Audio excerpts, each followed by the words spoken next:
এই মুহূর্তে যে ভিডিওটা দেখছো এটা হচ্ছে প্রথমবারের ভিডিও। প্রথমবার এরকম করেছে, সহ্য করে নিয়েছে। ওখানে যে কটা সব মানে ট্রাভেলিং ফ্যান্সরা ছিল তারা সহ্য করেছে।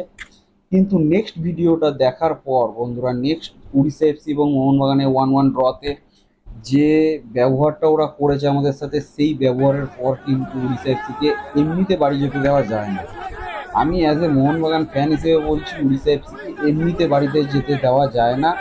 স্টেডিয়ামের বাইরে বেরোলে তাদেরকে একটা করে উপহার দিয়ে তারপরে উড়িষ্যাতে রিটার্ন পাঠানোর একটা কর্তব্য আমাদের থাকে মোহনবাগান ফ্যান হিসেবে।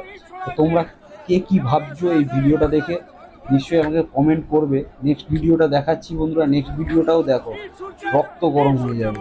শুধু নেক্সট ভিডিওটা দেখো।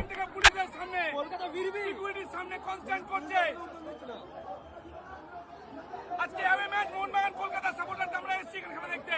এগুলোর জন্য আজকে অশান্তি হলে কারা দায় নেবে?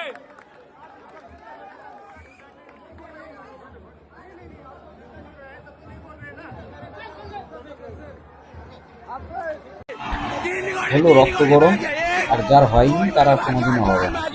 এই ভিডিওটা দেখার পর যদি তার রক্ত গরম না হয়ে থাকে আর কোনোদিনও হবে না, এইটুকুনি আমি গ্যারেন্টি নিচ্ছি। এরকমভাবে জুতো ছুঁড়ছে, এরকমভাবে ঘাড় ধাক্কা দিয়ে বের করে দিচ্ছে। ভাই আমরা জিতছি সেটা আমরা জানি, তোমাদেরকে বলছি উড়িষ্যা এফসির ফ্যানরা, আমরা জিতছি আমরা সেটা জানি, আর তোমরা তোমাদের হারটাকে ঢাকা দেওয়ার জন্য এইসব জিনিসগুলোকে করছো। করো না। যুব ভারতীতে আসলে কিন্তু রিটার্ন তোমাদেরকে উপহার নিয়ে যেতে হবে, এটুকুনি গ্যারেন্টি আমি দিচ্ছি। তোমরা কে কি মনে করছো প্লিজ আমাকে কমেন্টে জানিও। কিভাবে এদেরকে উপহার দেওয়া যেতে পারে, কিরকম কিরকম গিফট এদের জন্য প্রস্তুত করা যেতে পারে। নেক্সট উড়িষ্যা এফসির সাথে মোহনবাগানের যেটা হোম গ্রাউন্ডে খেলা হবে, মোহনবাগানের হোম ম্যাচ থাকবে, সেদিন কিরকম কিরকম গিফট এদেরকে দেওয়া যেতে পারে সেটা কিন্তু কমেন্টে লিখে জানিও। চলো, জয় মোহনবাগান, দেখা হচ্ছে পরের ভিডিও।